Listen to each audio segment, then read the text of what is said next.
So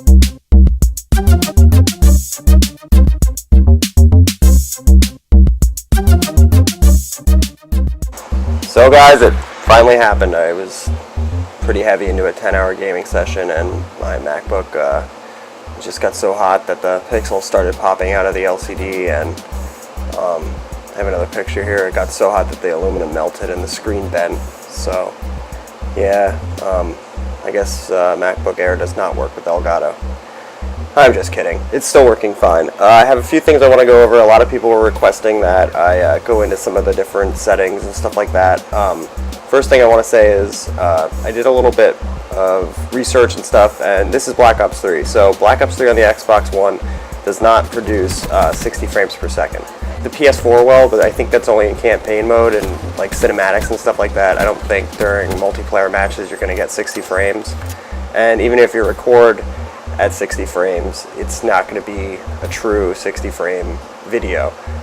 You can tell a difference between the different resolutions. I took this video from theater mode, so it's a little bit clearer than it would be if I was recording right from the game, but you can see a difference. So this right here is a 720p at 30 frames, and then I also have a couple more videos at 60 and then 1080p at 30 and 60. So we can go look at those a little bit later. The other thing I wanted to mention, some people had questions about the storage of Elgato, how you save it, if you have to save it directly to your hard drive on your computer, and you don't. I've been saving it to an external 500 gig hard drive that's a 3.0 connection, and it saves, there's less lag when you use a 3.0. It will work fine with a 2.0, but I do know that it lags a little bit, and I don't think it's the computer, I think it's the storage. So if you're new to using the Elgato HD60, it has a companion app that you use on a Mac or on a Windows computer, and this is pretty much what it looks like. So you have all your settings on the right, and then when you record, it will be on the left. So to change it, you're going to go to the settings bar at the top right, you're going to go down to change underneath where it's stored at, and you can choose where you want to store it. So you can, it defaults to save on your hard drive, it creates a folder, and then if you choose it on a flash drive, it'll create a folder there. So that's all you do. Choose it and then close it, and then it'll remember it. So to change the resolution, you're going to go on the settings on the right, and you can choose 1080 or 720, and then you can also choose the frame rate, and you can also set up the input, and you can choose from Xbox One, 360, PS4, or PC. And you can see all the settings here. And it's pretty easy. Once you set it up, you really don't have to mess with it, and once you do it once, you kind of figure out how it is. So it's pretty simple. So once you get that all set up, you can go over to the right and you can add your title, and you can name it or whatever you want. I always forget to change it every time I make a new recording, so I end up with like the same day we'll have the same title. But it's good to name it something so you'll remember. You can go by date, but your hard drive gets filled up and then you're kind of searching through which is which, and it's kind of annoying. So you can add tags and stuff and everything, so that's kind of handy, especially if you're recording a lot and you have a bunch of separate videos. You can go through it a little bit easier. I'm not going to go into how to use the edit tab. That's located at the top next to the capture tab. I use it for trimming longer videos. It works pretty well, but it has limited amount of features. So we've been watching it at 720p at 30 frames, and I'm going to go into 720p at 60 frames, and I guess there's a slight difference between 720 and 1080, as you'll see a little bit later. It's pretty much just with like the finer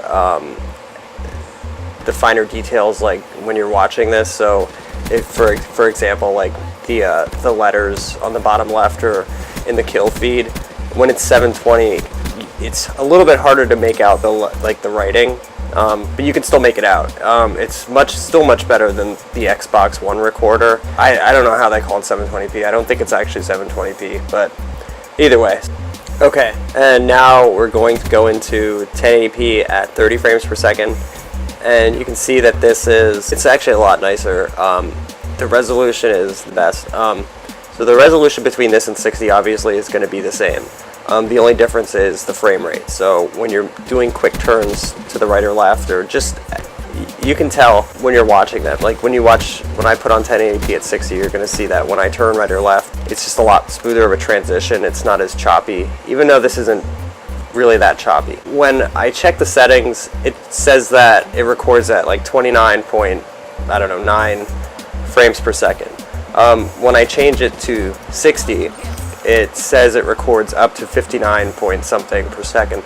And like I said before, the Xbox One copy of Black Ops 3 in multiplayer won't be 60 frames. I think they said the max they get is around 39 or 45, depending on, you know, your internet connection and stuff like that. So unfortunately, unless you have a PC and you're playing this, you probably won't get 60 frames. So, but it still looks pretty good, and like I said before, it looks way better than the built-in recorder on the Xbox One, which is just doesn't really compare to this at all. So now I have playing 1080p at 60 frames, and this is the highest that you can record with the HD60. I know that they did come out with a 4K recorder, but the Xbox One can't play 4K anyway, so it doesn't, unless you have a PC, I don't think that's really like necessary. So I did the same clips. I started all the clips from the same spot, so you can, if you want to, you can go back and you can maybe do like a side-by-side. I don't have a video editor that I can do that with. I can't do a side-by-side. I wish I could, but unfortunately you're gonna have to rewind and if you want to do that. I was actually thinking about doing another update, maybe with Forza. I think that is a little bit higher of a frame rate, so that might look a little bit, that might be a little bit better of a test. But like I said before, my MacBook Air is still working fine. It does get warm, but I'm pretty sure any computer that you're recording to is gonna work a little bit, especially a laptop. If you're doing this with a desktop, which this is more intended for, it's not gonna work as hard. I mean, depending on the processor, but just the way laptops are built with like the ventilation and stuff, it's not like the optimal machine you want to use to be recording gameplay with. But yeah, it works, and I know that some other people with different computers in the comments have said that it's worked for them also. So pretty much the Elgato website, they do say you need a 2.0 processor, but my 1.6 is working fine. Some of the other requirements, you need at least 4 gigs of RAM, and that's what my MacBook Air has, but obviously the more RAM, it won't hurt. So yeah, anything else, any other questions, please leave them down in the comments. I appreciate you watching. Thanks a lot, everybody. Have a good day.